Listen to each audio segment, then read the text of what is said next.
प्रश्नावली 2.4 में 2 number question हम लोग को अब सोल्व करना है, जो कि 1 नंबर हम लोग को त्रिघात बहुपद जो है कि दिया हुआ था, उसको जो है कि जांच करना था। शून्य को जो दिया था, शून्य से हम लोग को जांच करना था और संबंध को सत्यापित करना था, जो कि हम लोग सिद्ध कर चुके हैं।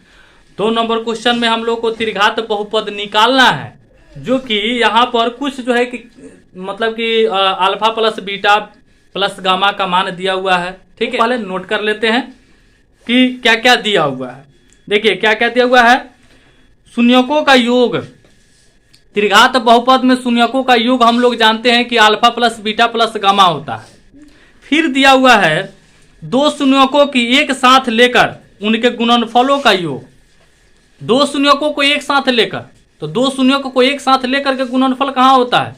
अल्फा गुने बीटा प्लस होता है, फिर बीटा गुने गामा प्लस गामा गुने अल्फा, यानी कि गुणन भी है और यहाँ पर योग भी है। इसका भी मान दिया है।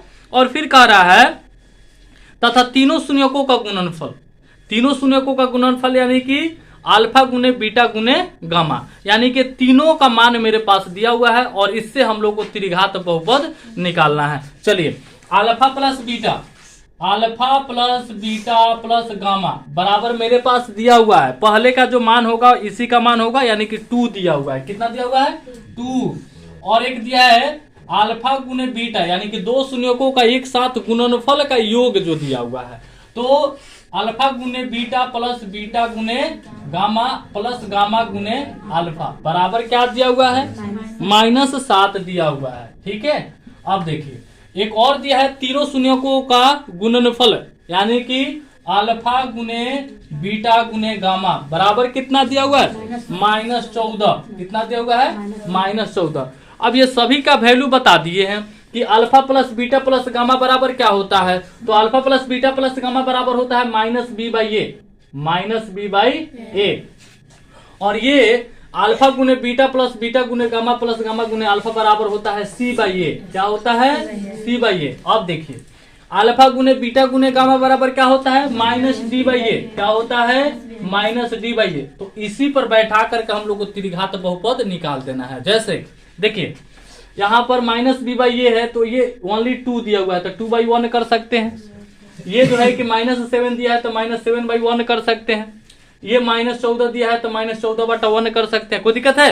तो इतना जब कर लिए तो इसको बैठा देना है। जैसे कि ए बी सी का वैल्यू हम लोग को रखना है। और त्रिघात बहुपद यहाँ पे बताए हैं कि त्रिघात पहले भी बता चुके हैं कि इसका रूल्स क्या होता है, इसका नियम क्या होता है। तो ax³ plus bx² plus cx plus क्या होता है? d।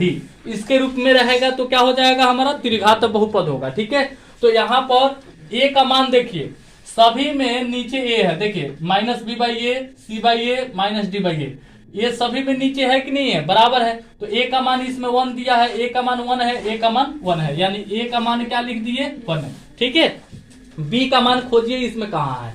तो यहाँ पर है b बराबर 2 दिया हुआ है, लेकिन b में माइनस है, तो ये माइनस कहाँ चला जाएगा? हमारा 2 में चला जाएगा। तो क्या हो जाएगा? b बराबर -2 हो जाएगा। ठीक है, अब c का मान देखिए, c यहाँ पर है, c का मान कितना है मेरे पास? -7 है, तो -7 हो गया। ठीक है, और d बराबर क्या करना है? अब देखिए d यहाँ पर है, तो d में भी माइनस है और यहाँ पर 14 में भी माइनस है, तो दोनों माइनस क्या हो जाएगा? कैंसिल हो जाएगा। तो d बराबर क्या हो जाएगा? 14 हो जाएगा। ठीक है, अब इतना जब a b c d का मान लिख लिए तो इस पे हमको बैठा देना है। ठीक है, किस पे? ax³ plus bx² plus cx plus d। ठीक है, तो a का वैल्यू कहाँ बैठाना है? x³ के पहले, यानी कि a का मान कितना है? 1 है, तो केवल x³ होगा, क्योंकि 1 गुणज होगा, तो 1 गुणज हम लोग नहीं लिखते हैं। ठीक है, चलिए अब यहाँ पर b का मान देख रहे हैं कि माइनस में है, तो -2। अब क्या है? x² है तो x², क्योंकि वो चेंज नहीं करना है। ठीक है, अब क्या है? cx, यानी यहाँ पर c का वैल्यू कितना है? -7, तो क्या हो जाएगा? -7 और x है तो क्या हो जाएगा? x हो जाएगा। और प्लस d, लास्ट में d को क्या कहते हैं? अचर पद। अचर पद कहते हैं। क्या कहते हैं? अचर पद। तो d का मान अब देखेंगे तो d बराबर क्या है? 14, यानी कि 14 क्या है? प्लस में है, तो इसीलिए क्या हो जाएगा? ये +14। तो ये हमारा त्रिघात बहुपद निकल गया। ठीक है, यही चीज हम लोग को त्रिघात बहुपद निकालने के लिए दिया हुआ था। ठीक है।